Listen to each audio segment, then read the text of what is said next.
Ko te tohu tuono tēnei e whai ake nei, te tohu Mātauranga, Kaupapa Māori. Ko te kaitaunaki tēnei kaupapa i tēnei tohu, ara ko te tāhuhu o te Mātauranga. Ko te Mātauranga rūmaki reo Māori tētahi o ngā tino rongoā mo te whakarauora reo. Kai te whakatairanga tēnei tohu i ngā angitūtanga o ngā mahi o Nāianei, kāre i kite ai i ngā wā omua. Nā reira i tipu ake ai ngā tini mano kai kōrero Māori. Hei whakakanohi i te tāhuhu o te Mātauranga, he karanga tēnei, kia hira gauge, mana a tēnei tohu, e tuku atu, engari tuatahi tonu rā e te iwi, anei e whai ake nei, ko ngā kai whiringa whaiti. Hiako. He mea tautoko a hiako nā tātai ahorau. He tau whāinga tau mā heke heke pāreka-reka, kua tū Wāpapatia ki ngā aria kaupapa Māori, e aki ana i ngā ākonga i o rātau whānau, kura, hapu, iwi anō hoki, ki te hi raurau i ngā raru tūturu o te ao, ngā take whaikiko ki a rātau, hei kōrero tēnei mā rātau ki etahi toki hurihanga auaha. Ko te tirohanga Māori tōna tū Wāpapa, e whai ana i ngā tukanga hoa whakaaro, te mahitai, te ako a kaupapa, te tautoko a te hapori hoki. Ka hiianga, ka ako, ka waihanga, ka whakaungutia i a rātau e rumaki nāna ki te reo Māori. Te pane kiretanga o te reo. Ko te reo kia tika, ko te reo kia rere, ko te reo kia Māori. Ko ia tēnei ko te tino ngako o te kaupapa, o tira te whāinga nui, o te pane kiretanga. E hara te pane kiretanga o te reo Māori i te kaupapa whakaako reo Māori ana he, e hara i te kaupapa whakapakari te hunga mātau kia mātau ake ai. Engari ke ia he kaupapa whakaora i te reo Māori, whakakaha nōra i te kōiti o rangapu. Nā rātau te kawenga nui ki te whakaaweawe i a tātou kia ngā kau nui anō ai te iwi ki tōna reo. Nō te tau nei mutu wai a te panikiretanga o te reo, kua te kau Māori matau te kaupapa e whakahaere hi ana. I roto i aua tau ko tōna toru rau e rima te kau tauira e rā i poepoia i ngā tani whahikuroa, a tāti moti karetu, a ahorangi pou tēmara, me te pou tikanga i mate i tēnei tau, a tākuta Wharehuia Milroy. He Wānanga te mahi, mō tira mā te Wānanga ngā tauirauruku hōhonu atua i ngā huatanga katoa o te reo. Kia mau i ngā ākonga te kurahuna, e kou ngā keai, e Māori a keai te whakaaro. Te whai hua kia ora. Te ara reo Māori me te kamupene, ko core education. I waihangatia e tātai ahorau tētahi whārangi ipurangi mo te āheitanga ahumoni. Ka tahi katonoa te tīma ara reo Māori o tātai ahorau ki te waihanga ki te whakawhana ki ngā rauemi mā ngā whānau katoa o ngā kura Māori. Ko te aronga matua ko te āheitanga ahumoni, ka tapaina te kaupapa ko te whaihua kia ora. E pūtake mai ana e nei rauemi i ngā Mātauranga a te Māori, rā ko te reo meona tikanga ko ngā pūrākau Māori i ngā mātāpono o te aho matua o tūrangatira me te anga tirohanga Māori. Ko te wawata nui ia o CFFC kia maha ke ngā rauemi Māori hei hiki te māramatanga ki te āheitanga ahumoni mā ngā kura Māori. Nā ngā kai rangahau, ngā kai tuhi me ngā kai hua waere o tātai ahorau te mahi nui kia puta e nei rauemi ki te ao mārama. E ngā raurangatira mā tēnā koutou katoa.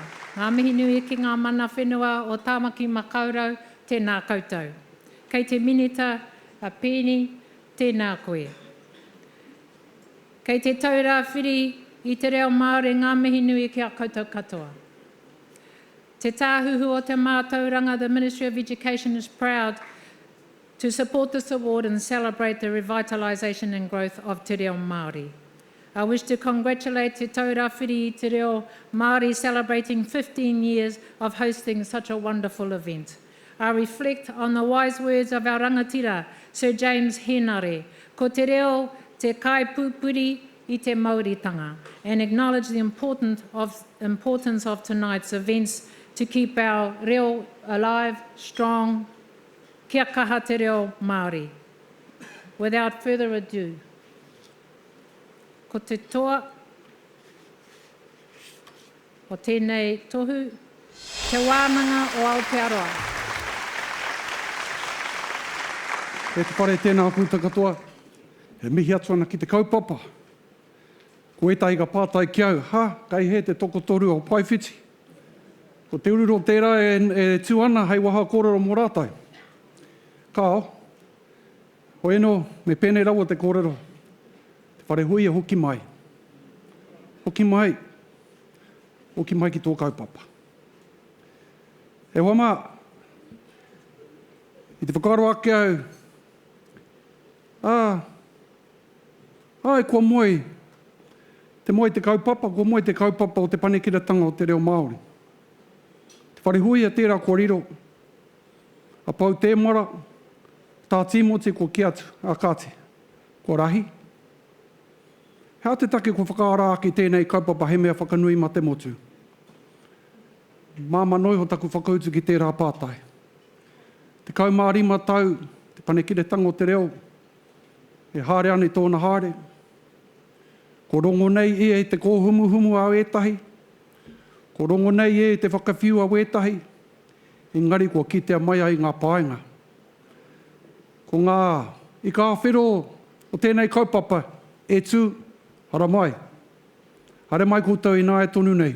Kia kitea mai ai te hua o te mahi a te tokotoru a paiwhiti.